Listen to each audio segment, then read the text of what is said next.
జై తెలుగుదేశం, జై తెలుగుదేశం, జై ఎన్డీఏ, జై ఎన్డీఏ.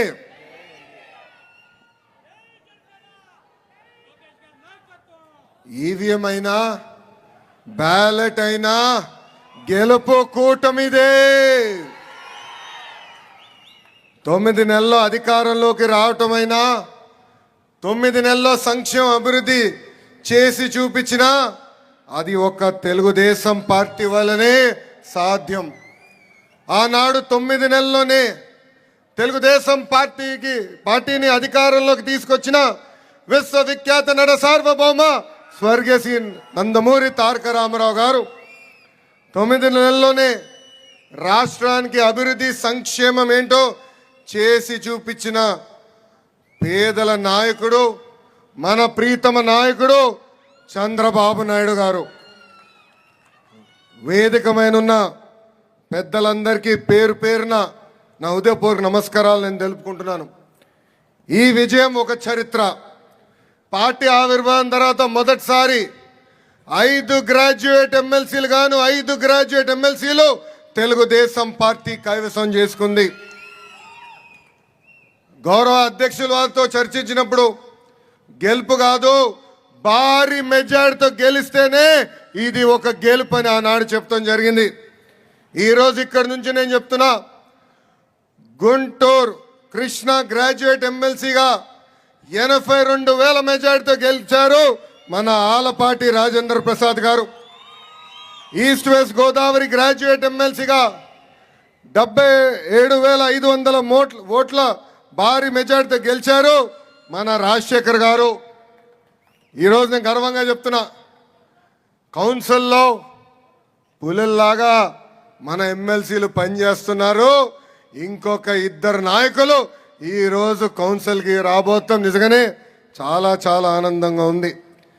ఇంత విజయాన్ని అందించిన గ్రాడ్యుయేట్లకి, గెలుపు కోసం పనిచేసిన గౌరవ శాసనసభ్యులు, మంత్రివర్యులు, జోనల్ కోఆర్డినేటర్లు, ప్రత్యేకంగా నాకు ప్రాణ సమానమైన కార్యకర్తలకి పేరు పేరున నా ఉదయపూర్వక ధన్యవాదాలు తెలుపుకుంటున్నా.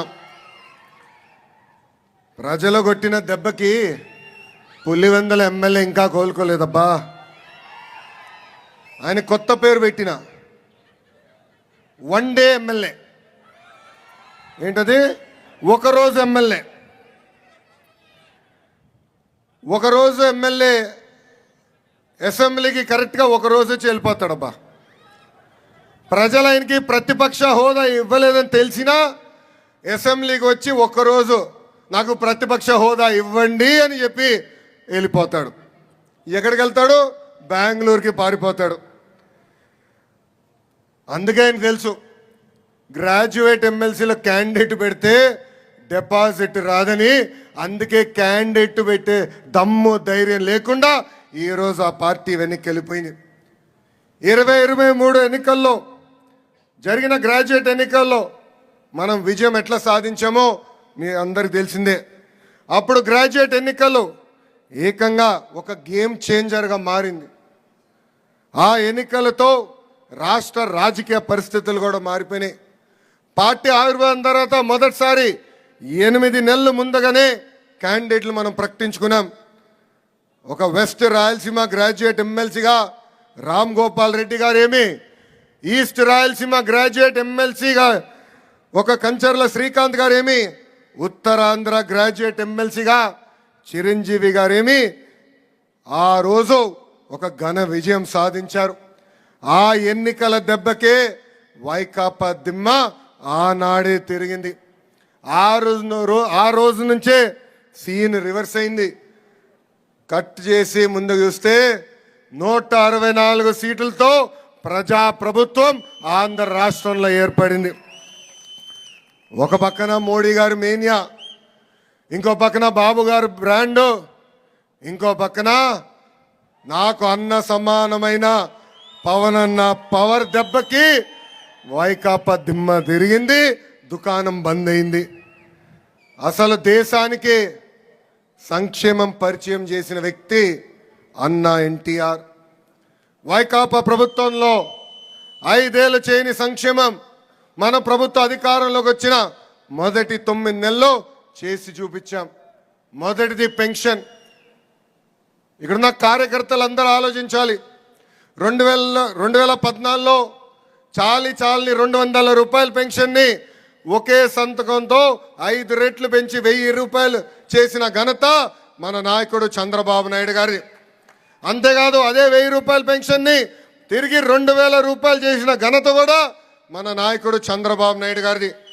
ఈరోజు మన ప్రభుత్వ అధికారంలోకి వచ్చిన మొదటి నెలలోనే 3000 రూపాయల పెన్షన్ని 4000 రూపాయలు చేసిన ఘనత కూడా మన నాయకుడు చంద్రబాబు నాయుడు గారిది. అంతేకాదు దివ్యాంగులకి 3000 రూపాయల పెన్షన్ గతంలో వస్తే ఒకే ఒక సంతకంతో 6000 రూపాయలు చేశారు. ఇంకా ఏకంగా బెడ్కి పరిమితమైన ఇబ్బంది పడుతున్న వాళ్ళకి ప్రతి నెల మన ప్రభుత్వం 15,000 రూపాయలు ఈరోజు పెన్షన్ ఇస్తాం జరుగుతుంది. అంతేకాదు 198 అన్న క్యాంటీన్ తిరిగి ప్రారంభించాం. దీపం పథకం ద్వారా ఇప్పటికీ 1 కోటి కుటుంబాలకి ఈ స్కీమ్ వర్తించింది. వచ్చే మే మాసంలో తల్లికి వందనం కింద ఎంతమంది బిడ్డలున్నా చదువుకుంటున్న బిడ్డలకి 15,000 రూపాయలు మన ప్రభుత్వం అందజేయబోతుంది. అంతేకాదు మే మాసంలో అన్నదాత సుఖీభవ కింద రైతులు కూడా డబ్బులు అందజేసే బాధ్యత మన ప్రభుత్వం తీసుకోబోతుంది.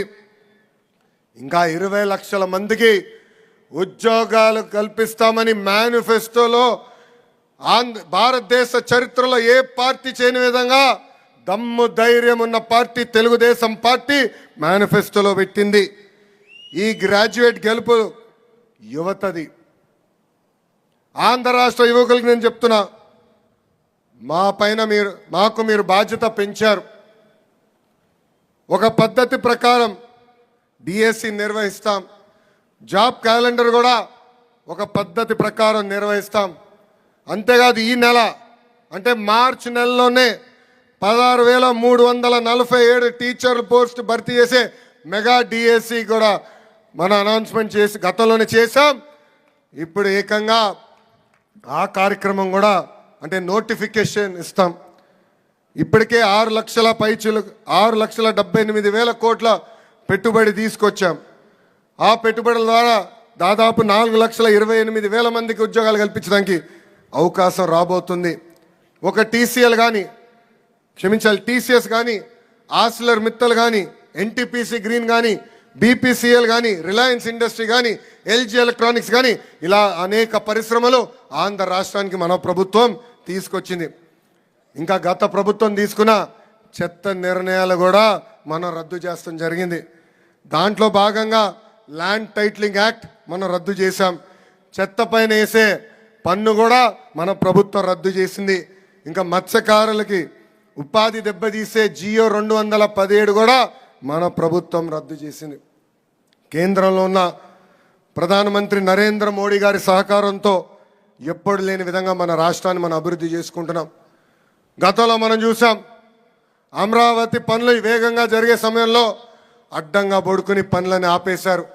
ఆగిపోయిన పనులు కూడా తిరిగి ఈ నెలలో ప్రారంభిస్తున్నాం. దానికి కేంద్ర ప్రభుత్వం 15,000 కోట్ల రూపాయలు సహాయం చేశారు. ఇంకా పోలవరం పనులు కూడా దారెక్కింది.